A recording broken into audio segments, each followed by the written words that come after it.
UKLO 1 year masters. No IELTS required up to 5 years visa. High visa success rate. అనకాపల్లిలో మరో ఘోర ప్రమాదం చోటు చేసుకుంది. అచ్యుతాపురం ఫార్మాసైజ్ రియాక్టర్ బ్లాస్ట్ మరొక ముందే మరో ప్రమాదం ఆందోళనకు గురి చేస్తుంది. పరివాడ జవహర్ లాల్ నెహ్రూ ఫార్మాసిటీలోని ఓ కంపెనీలో అగ్ని ప్రమాదం జరిగింది.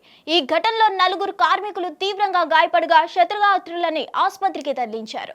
అందులో ఒకరి పరిస్థితి విషమంగా ఉంది. పరివాడ జవహర్ లాల్ నెహ్రూ ఫార్మాసిటీలో ఉన్న సినర్జిన్ యాక్టివ్ ఇంగ్రీడియంట్స్ సంస్థలో గత అర్ధరాత్రి 1 గంట సమయంలో ఈ ప్రమాదం జరిగింది. రసాయనాలు కలుపుతుండగా ఒక్కసారిగా పేలుడు సంభవించింది. ఈ ప్రమాదంలో జార్ఖండ్కు చెందిన 4 కార్మికులు తీవ్రంగా గాయపడ్డారు.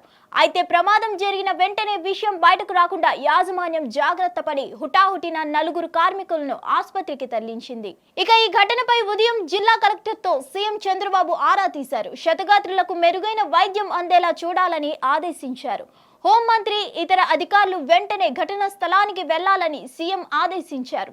దీంతో మరి కాసేపట్లో హోంమంత్రి అనిత క్షతగాత్రులు చికిత్స పొందుతున్న ఆసుపత్రికి వెళ్లనున్నట్లు సమాచారం. అయితే అచ్యుతాపురం ఎసెన్షియా ఫార్మా కంపెనీ తరహాలో లీకేజ్ కారణంగానే సినర్జిన్ యాక్టివ్ ఇంగ్రీడియంట్ కంపెనీలోని ప్రమాదం జరిగిందని తెలుస్తుంది. సుమారు 70% కాలిన గాయాలతో చికిత్స పొందుతున్న క్షతగాత్రుల పరిస్థితి విషమంగా ఉన్నట్లు తెలుస్తుంది. అచ్యుతాపురం ప్రమాదంలో 18 మంది మృత్యువాత పడగా మరో ఫ్యాక్టరీ యాజమాన్య నిర్లక్ష్యం కారణంగా ఇప్పుడు మరో 4 చావు బతుకుల్లో ఉన్నారనే విమర్శ బలంగా వినిపిస్తుంది. హిట్ టీవీ యాప్ ని డౌన్లోడ్ చేసుకోండి. ఇందులో short news, live news, entertainment movies అన్ని అవైలబుల్ గా ఉన్నాయి. Please download Hit TV app. Hit TV app. Hit TV app ని ఫ్రీగా డౌన్లోడ్ చేసుకోండి.